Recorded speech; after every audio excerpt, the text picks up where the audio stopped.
നമ്മൾ കഴിഞ്ഞ ക്ലാസ്സിൽ നമ്മൾ ക്ലാസിഫിക്കേഷൻ പഠിച്ചു. ഫസ്റ്റ് ക്ലാസ്സിൽ നമ്മൾ എന്ത് പഠിച്ചു? ഡെഫിനേഷനൊക്കെ പഠിച്ചു. അപ്പോൾ ഹായ് ഫ്രണ്ട്സ്, നമുക്ക് അടുത്തതായിട്ട് നമുക്കതിൻ്റെ മെക്കാനിസം ഓഫ് ആക്ഷൻ പഠിക്കാം കേട്ടോ. അപ്പോൾ ലോക്കൽ അനസ്തറ്റിക്സിൻ്റെ മെക്കാനിസം ഓഫ് ആക്ഷൻ നമുക്ക് നോക്കാം. അപ്പം mechanism of action of local anaesthetics.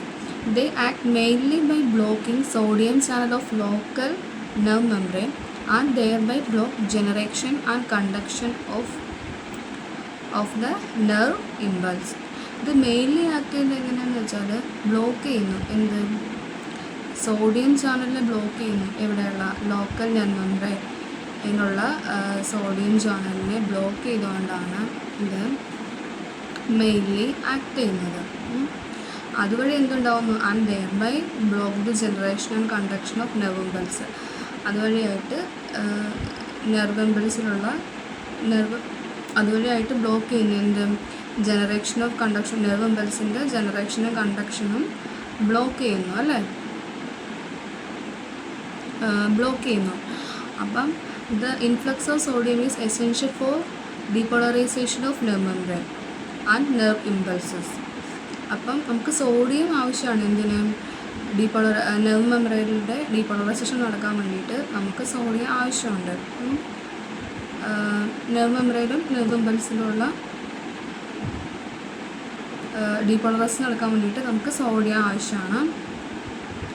അപ്പം ലോക്കൽ അനസ്തറ്റിക് അപ്പറൻ്റ്ലി പ്രിവെൻറ്റ് ചെയ്യുന്നത് ഡീപോളറൈസേഷൻ ബൈ ബ്ലോക്കിംഗ് സോഡിയം. അപ്പോൾ ലോക്കൽ അനസ്തറ്റിക്സ് എന്ത് ചെയ്യുന്നു? പ്രിവെൻറ്റ് ചെയ്യുന്നു ഡീപോളറൈസേഷൻ ബൈ ബ്ലോക്കിംഗ് സോഡിയം. അപ്പോൾ അതുവഴിയായിട്ട് എന്ത് പറ്റുന്നു?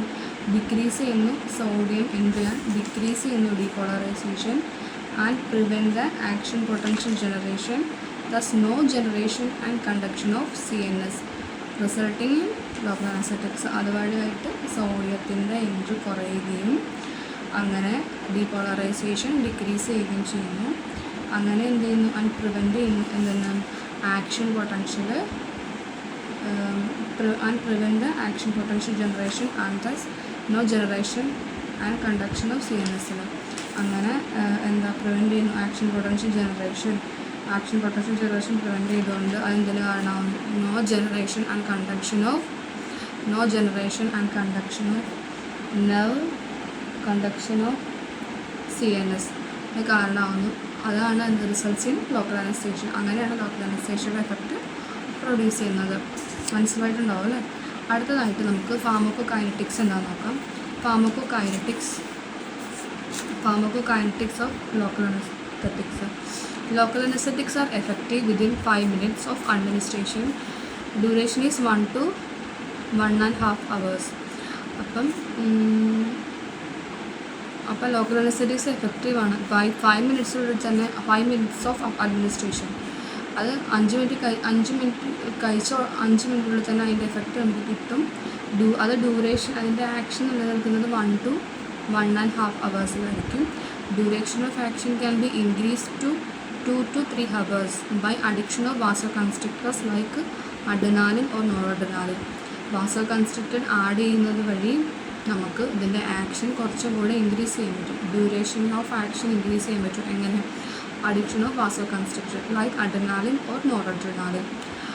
അത് 2 to 3 hours ആണ് ഇൻക്രീസ് ചെയ്യുന്നത്. പിന്നെ അതിൻ്റെ ഷോർട്ടായിട്ടാണ് പറയുന്നത്. Metabolised in liver and excreted in urine. ലിവറുകളെ മെറ്റബോളൈസ് ചെയ്യുകയും അതുപോലെ യൂറിൻ കൂടെ എക്സ്ക്രീറ്റ് ചെയ്യുകയും ചെയ്യുന്നു. അപ്പോൾ നമുക്ക് ഫാർമക്കോകൈനറ്റിക്സ് എന്താണെന്ന് നോക്കാം. അതിന് നമ്മൾ വിശദീകരിച്ച് നമുക്ക് ജസ്റ്റ് നോട്ട്സ് പോലെ. അപ്പോൾ local anaesthetics are effective within 5 minutes of administration. Duration is 1 to 1.5 hours. Duration of action can be increased to 2 to 3 hours by addition of vasoconstrictor like adrenaline or noradrenaline metabolized in liver and excreted in urine. അപ്പോൾ next നമുക്ക് side effect of ADR of local anaesthetics നമ്മൾ just പറഞ്ഞു പോവാണ്. First one CNSലുള്ള action എന്ന് പറഞ്ഞാൽ CNSലുള്ള action എന്താണെന്ന് വെച്ചാൽ headache, visual disturbance and shivering ആണ്. സെക്കൻഡ് വൺ CVSൽ എന്താണ് ആക്ഷൻ കിട്ടുന്നത്? Bradycardia, hypotension, cardiac arrhythmia, hypersensitive reaction. Cardiac അരിത്മിയാണ് ഉണ്ടാക്കുന്നത്. മൂന്നാമത്തെ സൈഡ് എഫക്റ്റാണ് hypersensitivity reactions. Fourth one side എഫക്റ്റാണ് എന്തെന്ന് spinal and epidural anaesthesia produce ചെയ്യുന്നു. അതെന്ത് പറ്റുന്നു? ഹൈപ്പർ ടെൻഷനും റെസ്പിറേറ്ററി ഡിപ്രഷനും കാരണമാകുന്നു. ഇത്രയാണ് അതിൻ്റെ സൈഡ് എഫക്റ്റ്. നമുക്ക് യൂസസ് നെക്സ്റ്റ് ക്ലാസ്സിൽ നോക്കാം. Thank you.